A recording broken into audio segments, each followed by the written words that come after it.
Hello geometry and welcome to 8.3. Today we are going to investigate the inverse trigonometric ratios, which is how the ratios work in reverse. Let's take a look. When we look at the table, we are really easily able to identify the cosine of 9 degrees by looking in the cosine column, the 9-degree row, and we recognize that this x, as defined in this equation right here, is 0.9877. If you look right below that, I've written x as 0.9877 and the cosine of x. So I've switched where the variable is. Rather than evaluating the cosine of 9 degrees and figuring out what number that's equal to, I'm giving you the number and I'm saying the angle right here inside the cosine function is what the question is. We've already figured out what that value is, so we know, because we just did it, that 0.9877 is equal to the cosine of 9 degrees. Therefore, in this equation, x equals 9 degrees. Here's another example to show what I mean, though. The tangent of some angle, x, equals 0.1051. So I'm going to look in that tangent column, and I'm going to figure out what angle is it that makes this true. Let's take a peek. The tangent column. I'm going to look down until I find right here, 0.1051. That came from a 6-degree angle. Because this statement is true, I know that x in this equation equals 6 degrees. I'm using the table the same way, just backwards. Instead of being given the angle and finding the ratio, I'm being given the ratio and being asked to work backwards to find the angle. If you don't have a table handy, don't worry about it. Your calculator can handle that.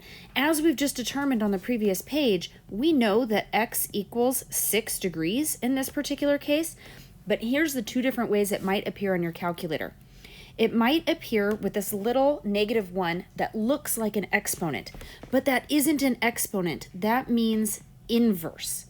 The inverse tangent of 0.1051 is x, or 6 degrees.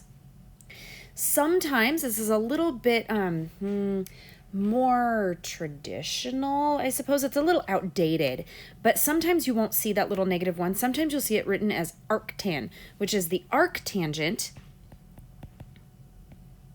which is defined as the inverse tangent, which is also written as the tangent with the little -1 of some angle. So arctangent, you can sometimes see it in some calculators abbreviated as arctan.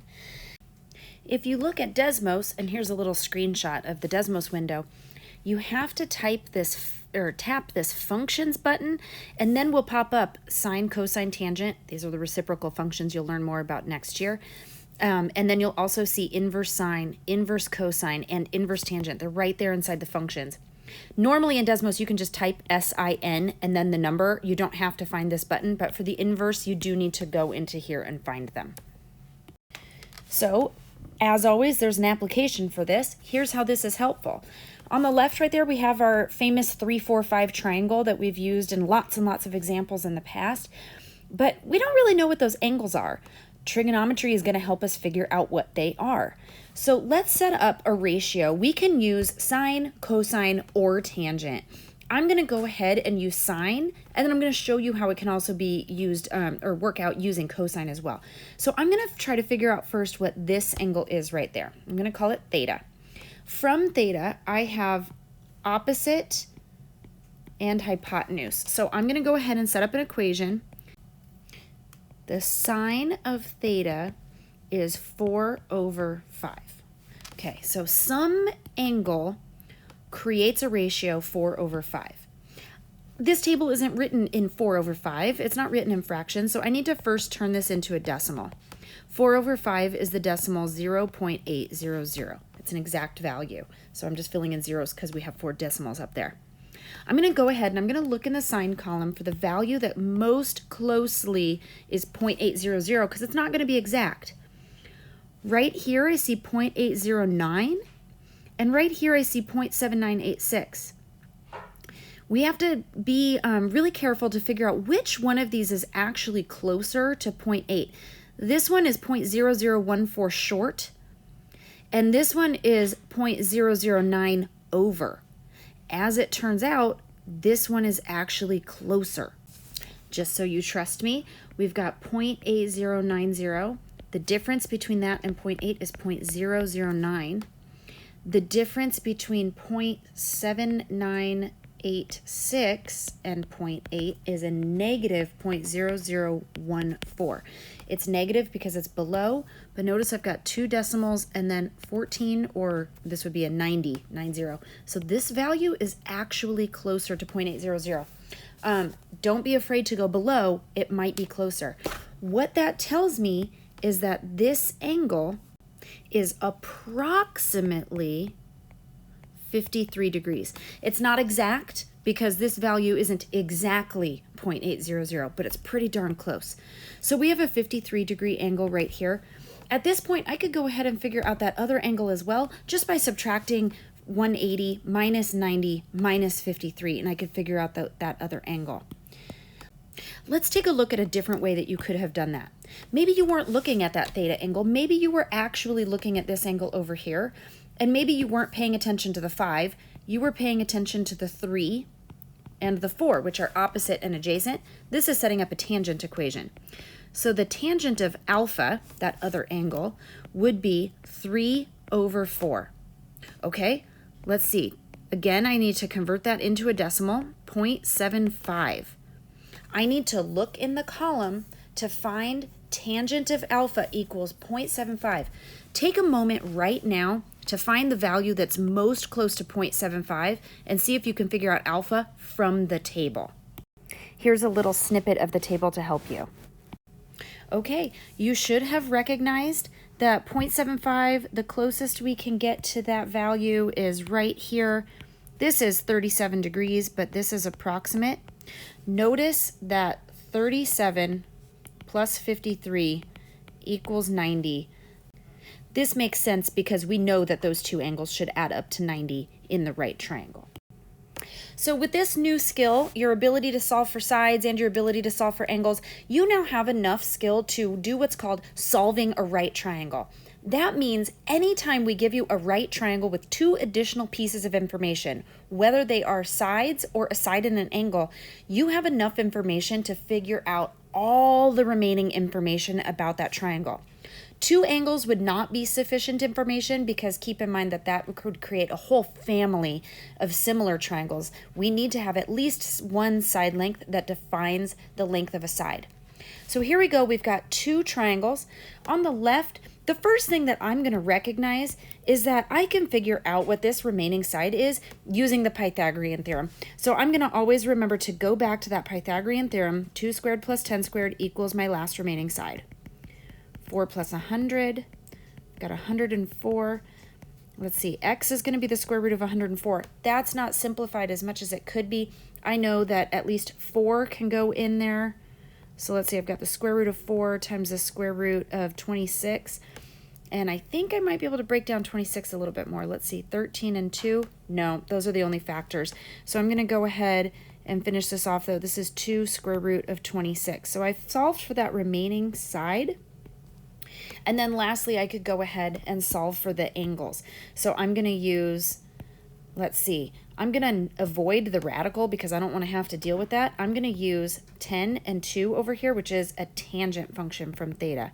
So I'm going to say that the tangent of theta is 10 over 2, which means the tangent of theta equals 5. Looking that up on my trig table, the closest value that I get is approximately 79 degrees. From there, I can just go ahead and subtract from 90 to find alpha. I don't need to use any more trigonometry to solve that. I can just go ahead and use the fact that those 3 angles add up to 180 degrees. So 90 minus 79 gets me the remaining 11 degrees. Alpha equals 11 degrees. And we have effectively solved that triangle. We found out all of the missing measurements. I want you to take a moment and try to do what you can to solve for these values on the right. I'm going to walk you through them in one particular order just because I need to set something up for these questions, but there's multiple ways that you could figure out these values. You don't have to do them in the order that I prescribe. Okay, here's what we should have done. I see that I've got 79 degrees. I don't need to use trigonometry. I'm going to go ahead and find that this angle is 11. That's pretty comical that it was the exact same as the other triangle. I kind of made this randomly. But anyway, we've got 11 degrees there. From here, I can use either 79 degrees or 11 degrees to set up a ratio. I asked you to find this side, but it doesn't matter if you use the 11 degrees or the 79 degrees to do that. I'm going to go ahead and use the 11 degrees, but you should be getting the exact same result.